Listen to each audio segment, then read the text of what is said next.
IGNOU students के लिए बड़ी खबर है। जितने भी इग्नो के स्टूडेंट्स हैं जिन्होंने अपनी असाइनमेंट सबमिट करवा दी है, आपको मैं बता दूं, आपको सिर्फ हार्ड कॉपी अपने स्टडी सेंटर में जाके सबमिट नहीं करानी है, बल्कि आप लोगों को सॉफ्ट कॉपी भी ऑनलाइन अपलोड करनी है। इसी के साथ साथ जो इग्नो की असाइनमेंट की डेट थी वो पहले 31 मार्च थी, जिससे अब बढ़ा दिया गया है।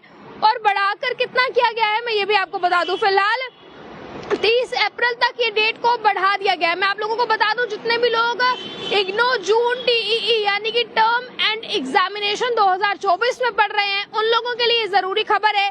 Indira Gandhi national open university ने जो टर्म एंड एग्जामिनेशन 2024 की असाइनमेंट सबमिशन की डेट थी उसे 30 अप्रैल तक बढ़ा दिया है। और इसी के साथ ये भी कहा है कि सिर्फ हार्ड कॉपीज आप लोगों को अपने स्टडी सेंटर में जाकर सबमिट नहीं करवानी है, बल्कि सॉफ्ट कॉपी भी आपको ऑनलाइन अपलोड करनी है।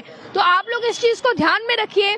इसी के साथ जो इग्नो के जो एग्जामिनेशन फॉर्म फिल हो रहे हैं इस समय, मैं बता दूं, एग्जामिनेशन फॉर्म के लिए भी जो जून सत्र में आपको मैं बता दूं परीक्षा 1 जून से शुरू होने वाला है, इसके लिए फॉर्म फिल होना स्टार्ट हो चुके हैं।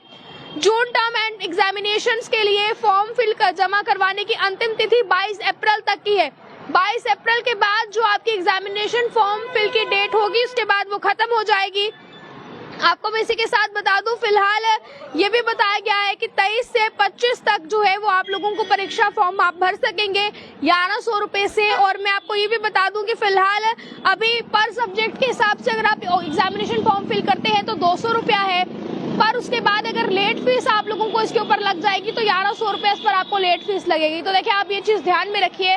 और इसी के साथ जितने भी लोग इस समय असाइनमेंट फिल करा रहे हैं, सबमिट करवा रहे हैं प्रोजेक्ट, इसके अलावा भी मैं आपको बता दूं, अगर आप लोग इस समय जो है ऑनलाइन तरीके से करवा रहे हैं, चाहे आप इसमें अपना अंतिम प्रोजेक्ट सबमिशन करवा रहे हैं, चाहे अपना जो है वो कोर्स वर्क सबमिट करवा रहे हैं, अपना जो है वो फील्ड जर्नल सब जो है वो सबमिट करवा रहे हैं, इसके अलावा एंटरप्रेन्योरशिप रिपोर्ट सबमिट करवा रहे हैं, ये चाहे आप जो भी रिपोर्ट सबमिशन करवा रहे हैं आप लोगों को ऑनलाइन और ऑफलाइन दोनों मोड से करना है। ऑनलाइन मोड से करने के लिए igno.ac.in की वेबसाइट पर आप लोगों को जाना है, वहां जाकर अपलोड कर देना है और इनलोड कर देना है। आप फिलहाल इस खबर को उन तमाम लोगों के साथ शेयर कीजिए जितने भी बच्चे इस समय इग्नो से ग्रेजुएट कर रहे हैं, पोस्ट ग्रेजुएशन कर रहे हैं या कोई भी डिप्लोमा डिग्री कर रहे हैं तो। और इसी के साथ साथ इस खबर को उन बच्चों के साथ शेयर कीजिए ज्यादा से ज्यादा, ताकि उन लोगों को भी इस चीज के बारे में पता चल सके। फिलहाल तक की जो जरूरी खबर है ये मैं आप तक पहुंचा रही हूँ। और इसी के साथ मैं आपको ये भी बता दूं कि ये चीजें जानना आप लोगों के लिए फिलहाल जरूरी है कि फिलहाल क्या कुछ जो है वो कहा गया है इग्नो की तरफ से। इसी के साथ अगर आपकी इस पर कोई राय या कोई क्वेश्चन है तो आप कमेंट बॉक्स में रख सकते हैं। आगे के अपडेट्स के लिए देखते रहे आप पॉलिटाइम्स। जय हिंद।